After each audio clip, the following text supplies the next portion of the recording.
Everything you know about yourself was given to you. You didn't choose it. You absorbed it. And now you wear it like a second skin, one you never questioned. Until now. You were not born thinking, I am confident. You were not born thinking, I am broken. You were not born thinking, I am not enough. Those ideas were handed to you by parents, by teachers, by strangers, by every mistake you never forgave yourself for. And slowly they hardened into truth. Not real truth, but emotional truth. The kind you feel too deeply to question, the child you once were. Never doubted their ability to become anything. The artist, the warrior, the builder, the dreamer.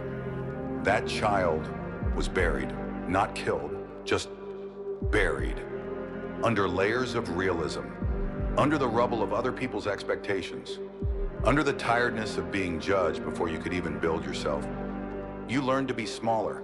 You learned to be manageable. You learned to wear your pain like a name tag because it was easier than trying again. Your identity today is a patchwork of survival strategies. The times you smiled when you were dying inside, the times you apologized when you knew you were right, the times you shrank yourself to make others comfortable. You think you know who you are. You think you've found yourself, but most people are just trying to survive being misunderstood. They aren't living, they aren't choosing, they're performing. There is nothing permanent about who you are. There never was.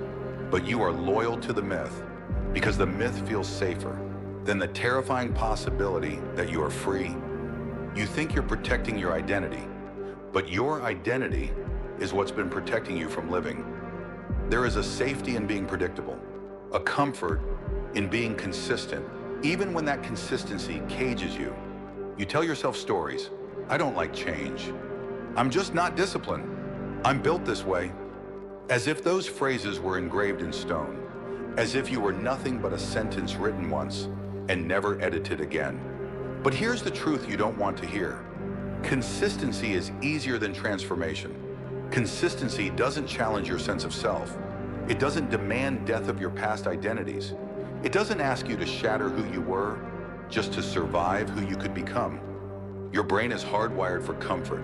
It loves what it recognizes, even if what it recognizes is slowly killing your dreams. You weren't designed for greatness.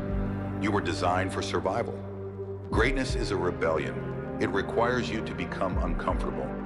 On purpose. It demands inconsistency with your past self. It demands that you betray your own comfort zones. When you say, I've always been this way, what you're really saying is, I'm too afraid to bury who I was. When you say, that's just not me, what you're really admitting is, I refuse to become someone bigger. Because becoming someone bigger means murdering every lazy excuse your old self depended on. It means admitting that. Being late, being lazy, being insecure was never your fate. It was a choice, repeated 1,000 tiny times until it calcified into your character. Consistency isn't loyalty. It's self-sabotage disguised as stability. You're not keeping it real, you're keeping it small. You're keeping it safe. You're keeping it predictable enough to fail politely. Here's the most brutal truth. Every time you act in the name of your outdated identity, you betray the person you could have become.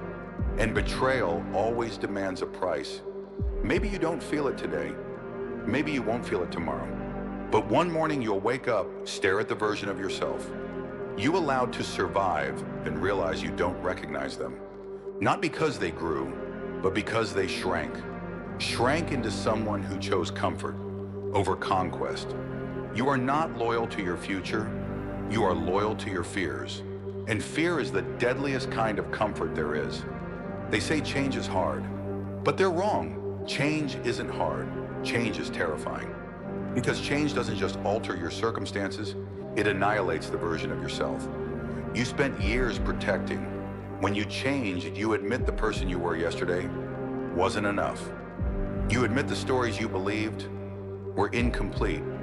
You admit that the armor you wore was never built for real battles.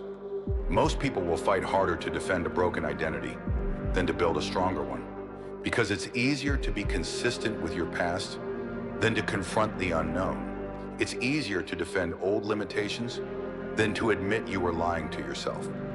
You think change is uncomfortable? Change is violent.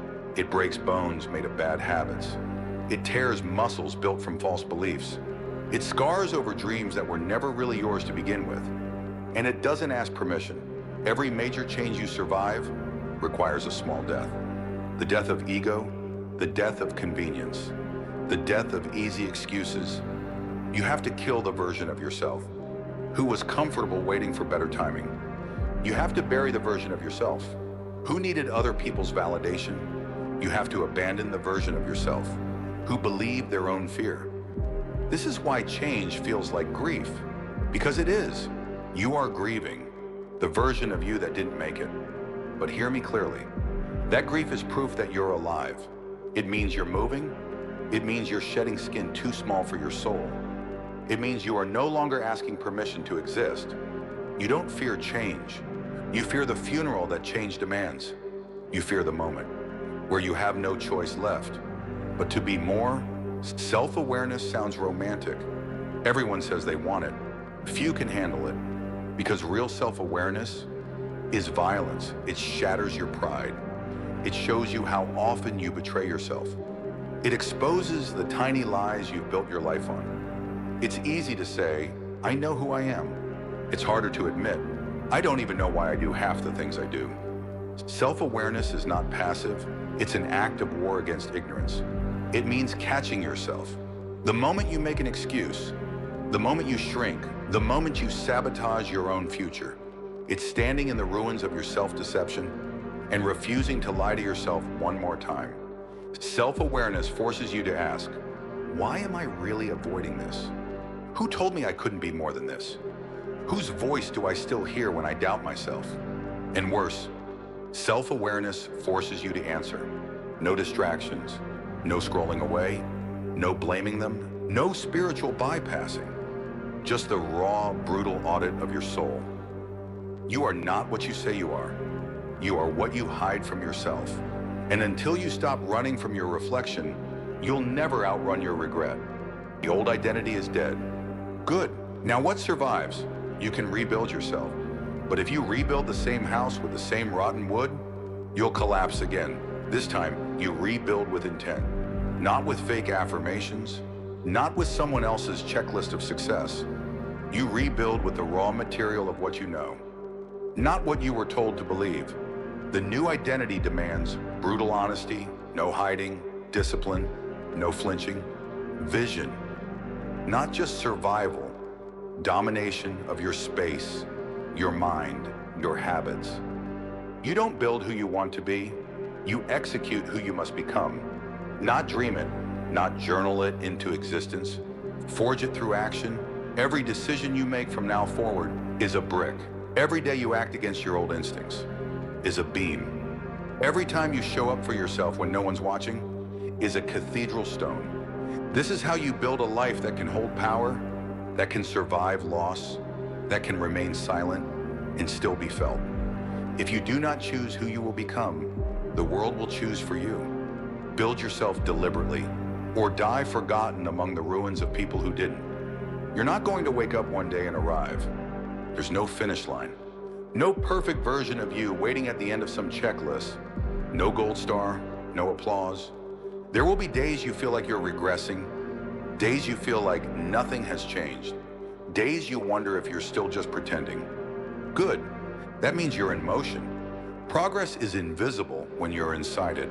Like a seed doesn't feel itself growing roots in the dark, you won't always feel your own evolution happening. But it is, silently, violently, patiently. Every decision you make against your old identity, even the ones that feel insignificant, compounds. You are carving yourself into existence, one brutal inch at a time, and you have to learn to love it. Not love the glory, not love the results. Love the carving itself, because that's the only thing that will stay with you. When the world forgets your name, if you don't love the darkness you grow in, you'll never survive the light you want. You are not who you think you are. You are not the mask they handed you. You are not the sum of your fears. You are not the collection of your mistakes. You are potential. You are choice. You are execution. Every identity you've ever worn was rented. Now it's time to own yourself. When the illusion dies, the execution begins.